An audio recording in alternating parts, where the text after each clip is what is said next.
Now I have a great pleasure to introduce Reverend Eileen P. Attanasio. We have a little bio we're going to share here with you. I know what she does around here, kinda, not really, but kinda.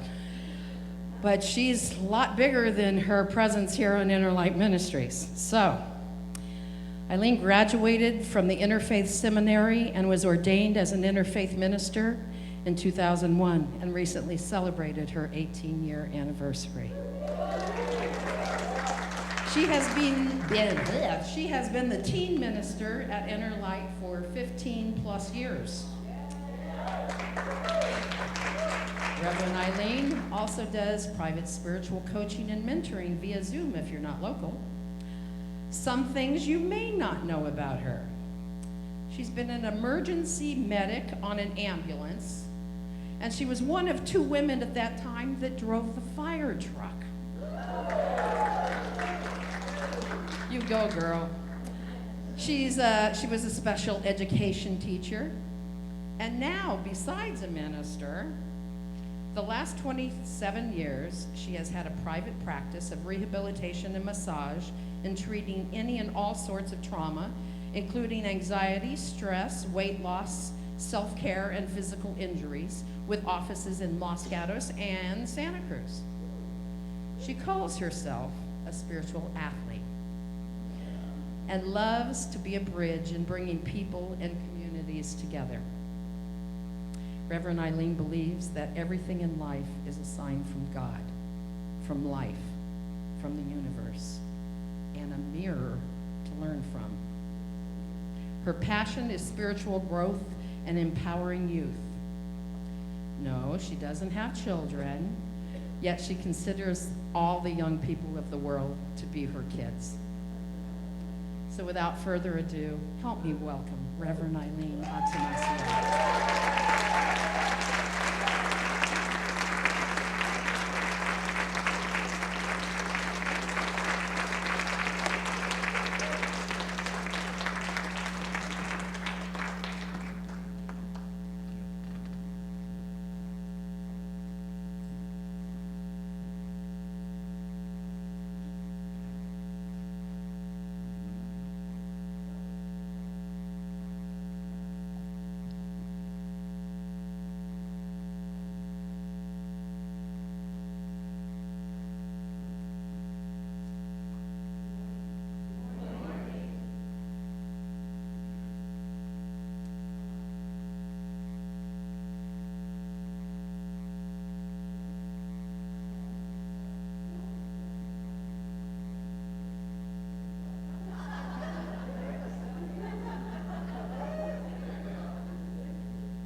Okay, now are we good? Test, test. Wow. I can't hear, oh, now I can hear myself. So I just want to set up a few things to make sure I'm present, because one of the things that's important to me is being present. Am I always present? No. The theme of non-attachment and the topic of love whatever arises. I had a crash course this week, which you'll hear about. But one of the things I want to do, just to remind me, is to put this little surrender flag out here. Because sometimes I forget, and I hold on. And so that's just to remind me as we're here to let go.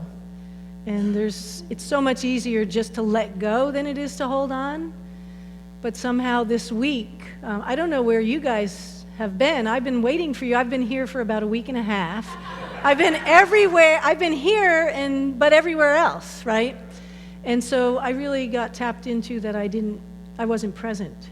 And so I went back and forth. And so one of the things I want to share with you, you know I'm the teen and youth minister here, and we just got back from camp, and I wanted I wanted to say thank you to all the donors and the people who gave us love and supported us to get there. It was an amazing camp. And you probably wonder, why am I hanging out with, I'm 58 years old, going on 59. Why am I hanging out with teens for 18, 19 years? For me, that's where life is. It keeps me current. It challenges me. They question me. Where else would I want to be? And so I'm really, a lot of times, very uncomfortable with what comes up.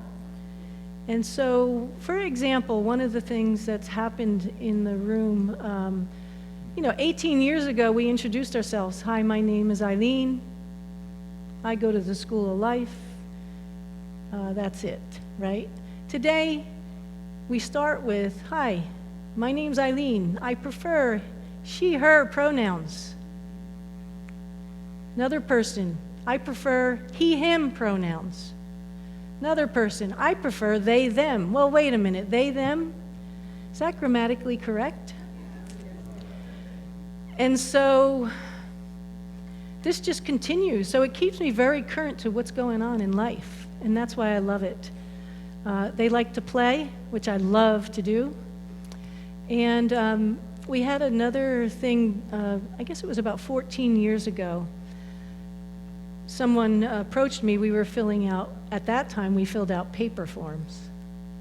And the box, you can check off male or female. And I had someone that came to me. They filled out the whole form, and they said, I don't want to check any of those boxes. I didn't even think about it. I just made another box that said other. As a result of that, the whole form, they changed it, and now there's male, female, and other. Just by playing. Just by trying to honor somebody else's path. I didn't understand it, and I felt it in my body like, wait, what are you talking about? And so, being with the teens is really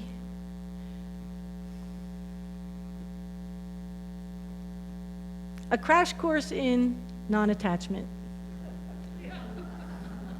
and having all my stuff come up. So this morning when I came here, because I've been going in and out with this whole process. That's why I asked, where have you guys been? Because I've been here, like when I'm home, I'm up at the pulpit, and I'm everywhere, but except for where I'm supposed, where I am. And so I really learned that I miss a lot when that happens. And so today I came in, I was feeling pretty good. I came in, I felt solid, and then all of a sudden I could feel it again in my body, the shaking and the terror. And one of the things that I'm going to share with you is that you don't know about, and I've never actually shared in public, is I have a high level of anxiety. So everybody sees me and thinks I'm strong, resilient, an athlete, and those are all true. But also what's true is I cry easily. Sometimes I break down. And I'm extremely sensitive. And so one of the things that I love about being with the teens and at teen camp, we learn about ourselves. We're learning about who we are. They do 2 workshops on themselves every day. They have quiet time every day to reflect on what's going on inside of them. And so, first we have to be aware, and who am I? To deal with what is going on inside of me here. Because I'm concerned about what's going on the planet right now. In order for me to make a difference, I have to be aware of what's going on inside of here. So I'm not just acting out those behaviors and those coping mechanisms, right? It's all just learned behavior. That's all it is. And when we start to see that in ourselves, we go, oh, wow, that person over there, that's all they're doing is acting out their stuff. And, the fear, like the reading said, I was going to say the service is over after the reading. And so I've looked at this earth recently as a stage with all Disney characters, right? And I ask myself, I wonder who I'm going to run into today. Not only that, who am I going to be today? Now, the one thing that's constant about life, it's constantly changing. So what I learned from this whole week of my crash course is, if I'm okay and I accept that things are constantly changing, then I can relax more into myself, and I can just let myself be and love myself, which means I can then let you be and love you. And just allow you to be, and know that when that behavior that's not loving, they're hurting or they're asking for help. That's all it is. So in the teen room, I like to remind them of who they are. So when someone walks in with, say, distracted behavior, I go, okay, just love them, just love them, just love them. Just affirmations. Give them hugs, love. And it brought me back to, in Pennsylvania, where the Amish, there's a large population of Amish. When there's a problem in the community, the Amish get together and they have a circle. And say someone did something discord in the community, they sit down with that person and they remind them of who they are and all their good qualities. And I see this time and time again. You know what? Even when I want to fight, the reading talked about the fight. So it's like I need to, what's the word? It starts with an R. Those are all good words.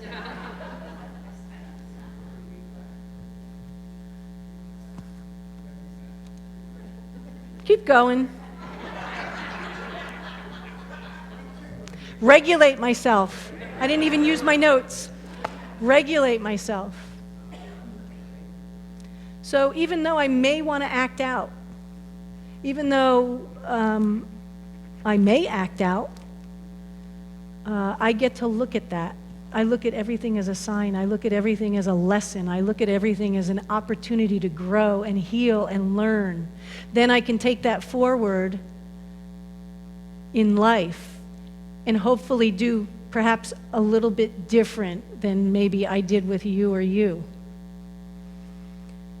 And so that brought me to this book. I was really great when I got here, and then people started arriving. And I was in my office and I heard people and I'm like, oh, they're here. And I did a lot of this week. My body just wanted to purge. And so I went in my office and I'm like, okay, just breathe. Taj was here. I'm like, okay, just breathe, just allow it, just feel it. It's okay. It doesn't have to be different. Like I spent most of my life doing, is fighting life the way it is and wanting it to be different. So it's like now, this week, I've had the crash course in, all right, it's okay. It's okay. And so I turned my head, and this book was sitting right there, and it said, just sit. And this has been my week.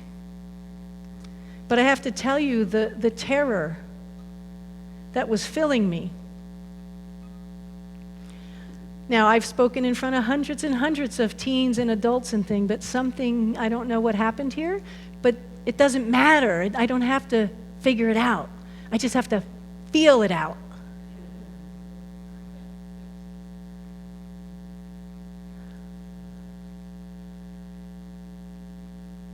Now, the interesting thing is that as I was feeling all week, this stuff, a lot of the behaviors, the coping mechanisms, is old behavior. It's not from today. It's from, somewhere else.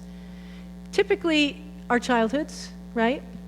And so with this whole thing with the teens, what's interesting is at teen camp this year, I did something I've never done. So, you go to private counseling to get some support sometimes, right? So with my counselor, I've used my little girl, like taking her in, when I'm scared, just, it's all right, I'm right here. Breathe through it, feel her. Well, this year, I took her to camp, but I took my teenager. She's very different. And I used to call her the poster child. She just had this look all the time, like this. And I ran away from home when I was at 15 years old. So I'm at camp, and I brought my teenager in, and all of a sudden, she smiled for the first time after many, many, many years. And so through this nervousness and through the week, I have, and this is just a tool that I use, I bring different pictures of when I was a little girl to remind me that's who's in there. Typically, that's the one that's acting out because they want your attention, right? Well, they got my attention this week really intensely, and I thought I've done a lot of work. And so when I got nervous about talking with you guys, I said, just talk to their inner teenager. Talk to them like you do the teens. So, I'm getting this whole talk together and around non-attachment and attachment. So, not attachment, but releasing attachment. And all of a sudden, I was hit by moment after moment after moment after moment after moment attachments. I can't even go into all of them, but it choked me up. And the reason I'm sharing this with you is we never know who's standing across from us, even though they may look strong. We're all connected. We all are strong. We're all vulnerable. And so I'm in, this space, and at like 2 o'clock in the morning, I bolt up in my bed. Haven't gotten much sleep this week. And I go, oh my goodness, I had made a cucumber water in glass. I said, it's going to be a mess. I put it in the freezer. And I had left it there because I wanted to make it quickly get cold so I could have dinner with my friend Michelle and offer up my cucumber water. Well, a day and a half later, I remembered this. What happened, I jumped up, I opened the freezer, and there's my cucumber water. Beautiful. Not a crack in the glass, nothing. And the reason I'm sharing this with you is so you can see where I was attached and where I let go. So I picked it up, and I put it in the sink because I knew it was going to sweat. And then I started going into my frenzy again. And I went, pause, hit that pause button. Okay. And I heard, just sit. So I brought a stool over, and I sat in front of my sink. And I stared at the bottle, the jar. And I thought, oh my God, this is going to be amazing talk. I'm going to put it up on the podium. It's going to defrost right in front of all of you, and I can use it as a metaphor. That was a great idea. So I'm sitting there feeling this in my body. I was so excited. That's what happens when we're not attached. We're just so excited and so free. So I watched it, and I thought, how is this a mirror of me? I just seem to ask that question a lot. And I stared at it, and then, you see after about 10 or 15 minutes, you see the beads dripping down. Well, my bed, I had been soaking wet every single night just from the stress and the anxiety, which replicated when I was a teenager. I used to wake up like that. So I learned this week, comfort that little one, that young one inside of me. So here's the cucumber water. If you can picture, it's beautiful, a nice green cucumber. You can still see through because it's a clear glass. And I'm like, wow, the sweating, the ice, the fruit inside.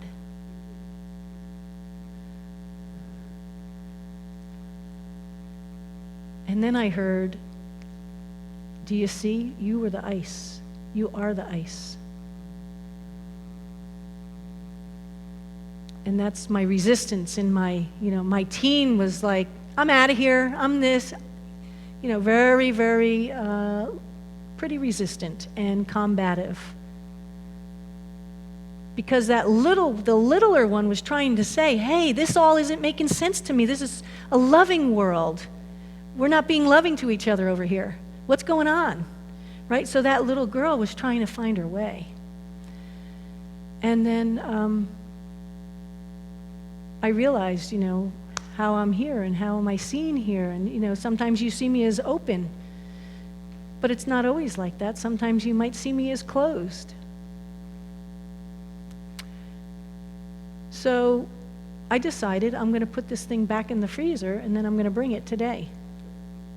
And I go to get it. It's cracked.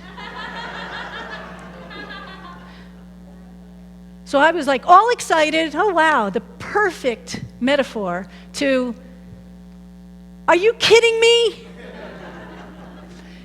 But what happens here is as I was looking at myself more and more and deeper, I started having some kind of sense of safety and like I could just let go of things. It's not a big deal. So I let it go. Which was amazing because my thought was, you know what, I'm going to take the jar, I'm going to get another jar, I'm going to make it again, I'm going to refreeze it, and then I'm going to bring it here. That was my strategy. And I heard, Eileen, this is it. This is where you get into the, are they going to like me? Are you going to do it good enough? All that. You know what? Just let it go. So I did. Okay, so the theme, non-attachment. I had this, okay, I'll read definitions and I'll do this and that, but what I want to share with you is 2 ways about non-attachment that happened in my life, 2 things that happened to me around with play. And I didn't even know it when I was in it because I was too busy playing. So one of them was, I used to walk around for years and I'd pick up a penny. And every time I picked up a penny, I'd say, thank you, God, for loving me. Thank you for taking care of me. And thank you for giving me exactly what I need. I would say it every time I picked up a penny. For years. All of a sudden, and this is the beauty, the signs, all of a sudden something said, why don't you ask for silver?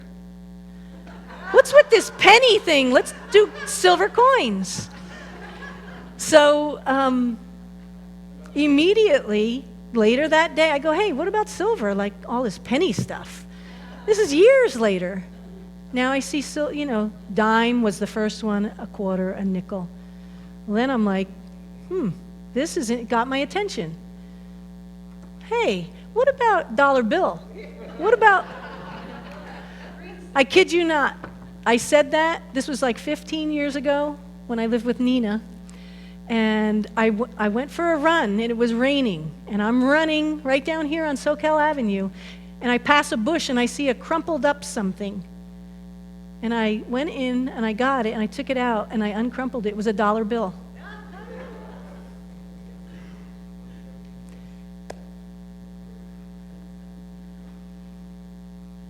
Then all of a sudden, I'm like, what's with the dollar bill and the coins and the pennies and... What about large bills? So now I go to my office in Los Gatos, another rainy day, and it was at least a week or 2 weeks after that, and I let it go. I said, hey, what about large bills? And I let it go. I didn't think a thing about it. Well, I was running from my office, like I do a lot, to my car. It was pouring rain. And I came through the parking lot, and all of a sudden, I'm a trash picker-upper, and everywhere I go. And so there's trash, right? And so I pick it up, and I put it in my pocket, ran into my office. Didn't think anything of it. And later on, I'm like, oh, what's in my pocket? I pull it out, and I go to uncrumple it. It's a $100 bill.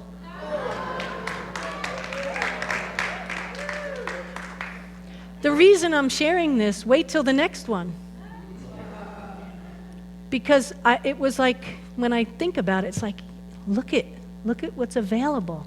And if you don't believe in something, you don't have to call it God. You can call it life or the universe, whatever you want to call it. But there's something where we're all connected and taken care of. And I really believe that with all that I am. I forget, then I remember, then I forget, then I remember. And that's what all the experiences do. Okay, so now I go downtown. This is another money story. I go downtown about someone else, though, because here I've learned this. Now I'm going to take it out, but I didn't know I was doing it at the time, and I'm going to share it. So I'm sitting on one of the benches downtown, and a man came up to me and said, I'm homeless, and I'm wondering, could you spare some money for a Tai Chi class? And I looked at him. He's all in his Tai Chi, like he had looked like a little stick thing. I don't know what they do in Tai Chi, but it looked like, he had a little, what do you call that, like a cape. And I said, you know what, I'll tell you what. If you want to have some food with me, we can eat together. But I'm not going to give you money for a Tai Chi class right now. I don't know why these words came out. This is God speaking through me, so I just went with it. So we get pizza, soda, and we go back to the bench where I was sitting, and he starts asking for money again from different people for his Tai Chi class. And he's, practicing the moves while he's waiting for people, and he comes back to the bench, and he goes to me, do you have any change? And I looked at him and I said, you know what? I just gave you, we just ate a meal together. And for some reason I said, you know what? No, I don't. And I sat back down. Now, I could say to myself, why didn't you give more? Why didn't you this? But I let that just be okay. I'm listening to him ask for money, do you have any change? Do you have any change? Do you have any change? I'm like, I have to share this with him. So I go over to him. I go, can I make a suggestion?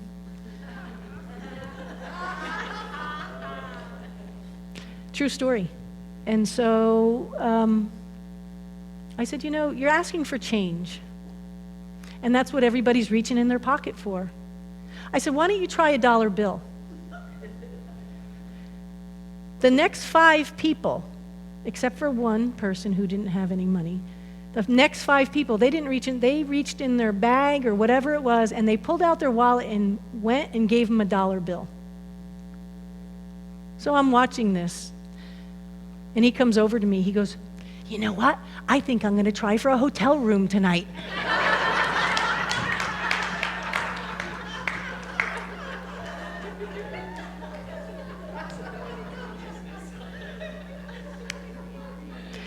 But I wasn't attached at all. I was just playing. That's it. So the question is, what does my body feel like when I'm attached? And what does it feel like when I just let it be, when I open up? And when I think of being attached, I think of like a bird that wants to fly. This is me. And there's a rope around the bird's body, and there's this huge boulder hanging from it. And the bird wants to fly, but can't fly because I'm hanging on.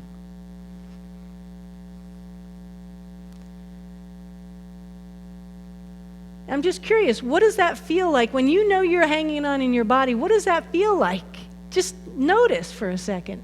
You don't have to say it. But that's what you get to do. I'm going to give you a little experience here in a little bit. And then the same thing when you're free and when you just let go. It's so much easier to let go than it is to hold on. The work is in the holding on. I exhausted myself this week. Complete exhaustion. So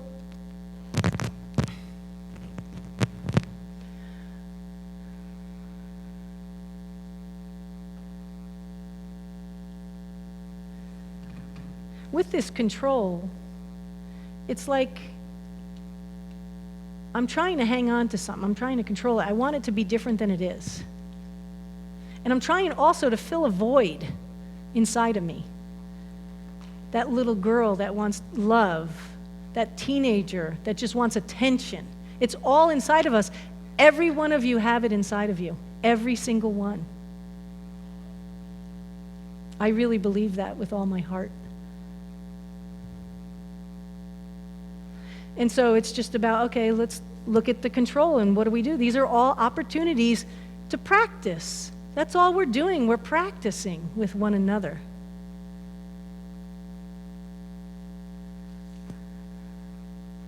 So there was a lot of heavy breathing for me when I was in stress and anxiety mode. And this is a key. So I can sit there and I can, but when I'm really feeling it in my body, like I was sitting in a chair and I was letting my legs just shake 25 minutes, just letting them shake. It's purging, it's leaving. And then what happens once you do that, once you really just let yourself move and be free, you breathe, you feel it, and you move. It's like changing a whole nother perspective. So when you make that movement, it's like, wow, I can love myself. Wow, look at that. And then I get to sit at a table with you and listen to all your different viewpoints. Instead of fighting and arguing with you, I get to address it with curiosity and go, wow, that's an interesting perspective. Especially with the teenagers. I'm constantly, like, the different perspectives are amazing. And I get to feel how stuck I am in my viewpoint or how they should be. If I just allow them to be, even if it's acting out, somehow they come around. You know, a lot of these teens, they're not attached, they're just trying to play and be social. They're experimenting, they're trying to find out, do I believe in God? Do I believe in anything? You know, I had one young man, he didn't believe in anything when he came. Now, that's all he talks about. I didn't sit there and talk to him about it. Nothing. I just was playing, lighting candles in the teen room, holding hands, praying, listening to their turmoil in their lives. That's it. I just let them be. I make mistakes, though. You know.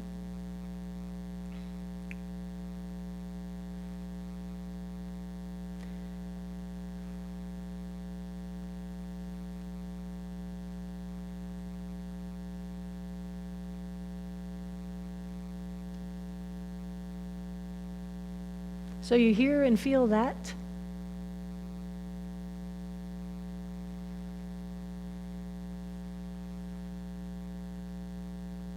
That's what we're crying out for.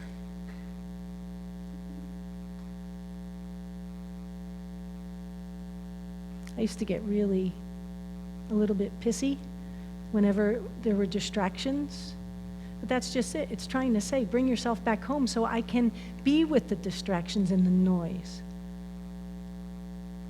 Now that I practice the meditation and sit with myself, a fire truck could go by and I don't get so irritated. And so this stuff just naturally starts to slough off. Like the reading was saying, it's visceral and you don't have to think about it. You don't have to answer the questions. You just have to notice it. That's it. But it's not simple.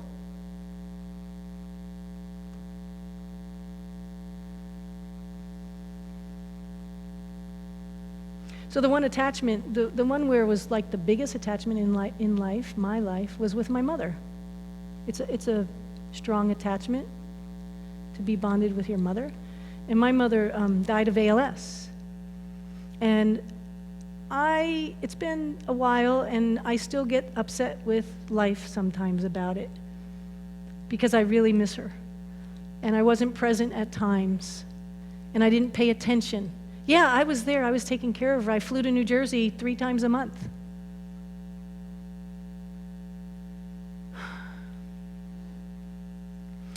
And she taught me a lot of things. And something that happened is, with ALS, the body deteriorates more and more to the point of where you're completely, for the most part, debilitated. And so I went from seeing, my mother was a semi-pro basketball player. I went from watching her month after month after month for 3.5 years. I watched her body just deteriorate.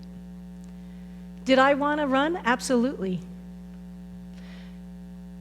But I knew the answer is to look at it head on. Someone is suffering. Don't turn your back, Eileen. I spent a lot of time in the bathroom crying, a lot.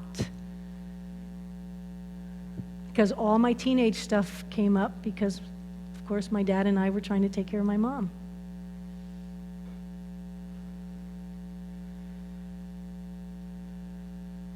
So she made me appreciate life. I knew that, but I really didn't get it on a visceral level until after she was gone.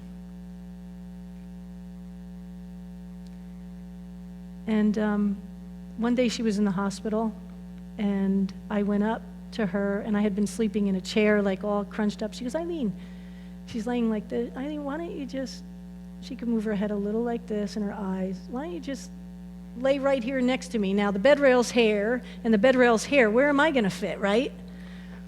And so I thought, don't analyze it. Just get on the bed whatever way you can. So I contorted myself just to be close to her, which was just the beginning of our journey that I've always wanted. I always wanted. And I closed my eyes, and I felt like I was going to cry, but what happened was I was laying there, and all of a sudden, I felt a finger on the top of my head. I don't know how she moved that hand, but something happened. And so my head went, what happened there? It's not logical. It's not linear. It doesn't make sense. This life just does life. It's not logical. It just does its thing. But it's taken care of. Everything's taken care of. So when that happened, it was amazing. And then when we got her home, she was sitting up in the chair, and I was grieving that, she couldn't put her arms around me. And so she sat in this chair, and she said, Eileen, I was telling her about this. She said, come on over here. Now, I don't know if anybody's gotten my mom hug from me, but Adrian, can I have you? Adrian, this is my little buddy, Adrian. So I'm going to show you, Adrian, this is Adrian, yep. I love this guy. So the way my mother would hug me, I'm going to pretend to be my mom, okay? But I'm going to come down here and you're going to stay there. Whoops. And she said, just put your head on my shoulder. So Adrian, we'll go over here put your head on the shoulder. And all of us, I would sit there, and all of a sudden, I would just feel just barely a reflex up. So let's show these guys what that looks like, Adrian. Over here, stand over here. Want to do it on this shoulder? Sure. Okay. All right. So I want you to feel my hug. Put your head on my shoulder. I feel Thank you.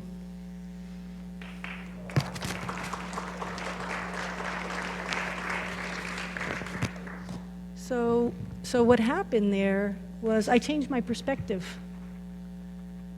What I wanted was to hug my mother. What I wanted was my mother to walk again.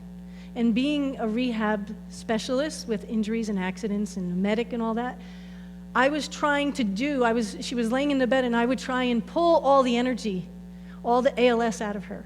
And she'd say, Eileen, that feels good, keep going.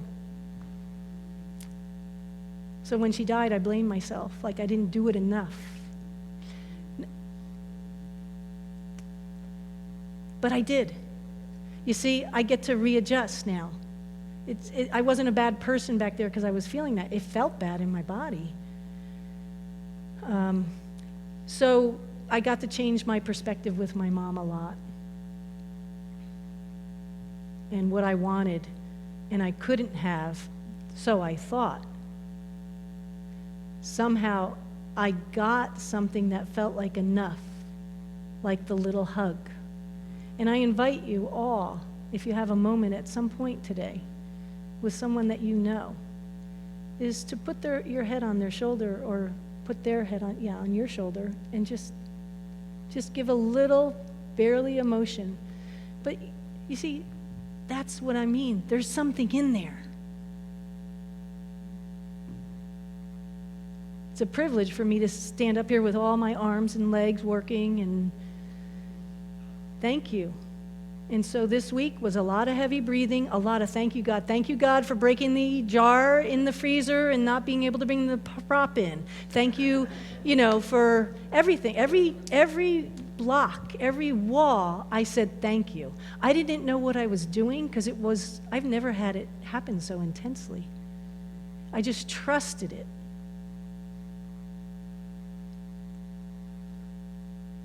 So today I decided I'm going to completely let go. And, I couldn't print out my talk, so I brought this little computer thing.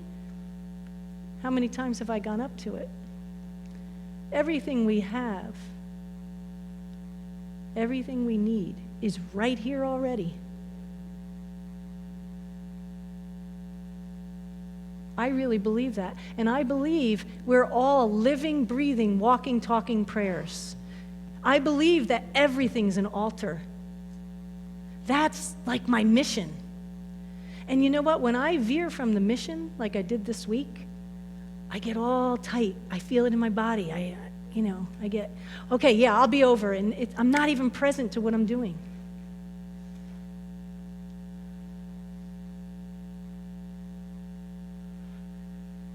But when I do follow it, magic happens.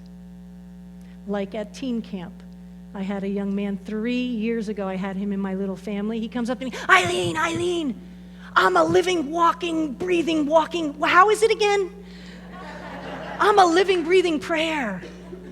We don't know how we impact each other. We just don't. But we do. So we're either supporting life and lifting up, or we're suppressing and putting down.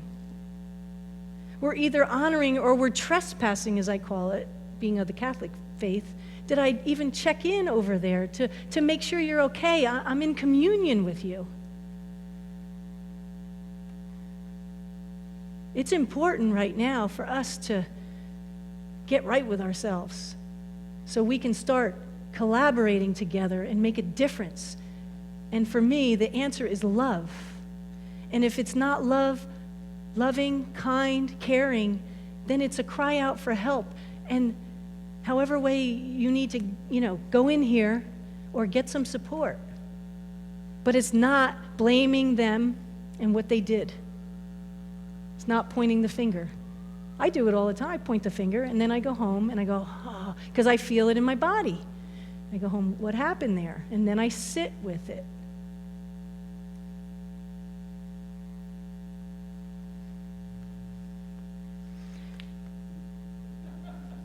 Oh, does anybody know whose this is? Hi, Adrian. So Adrian's, I've known him for a little bit, but he's been a light in my life. And his mother and I are very tight, and we lost contact, but then we came together again. And it's like I was always trying to say, I got to call Jill. I'd write everybody's names out. I got to stay in touch with Ganina. I got to do this. I got to do that. Totally overwhelming myself.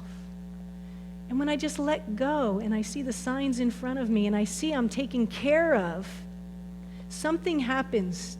My body recalibrates itself. And so the next time I might not act out like that.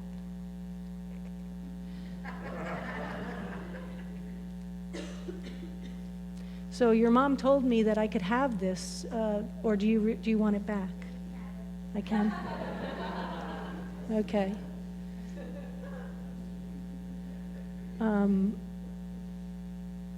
So the important thing I want to really share is that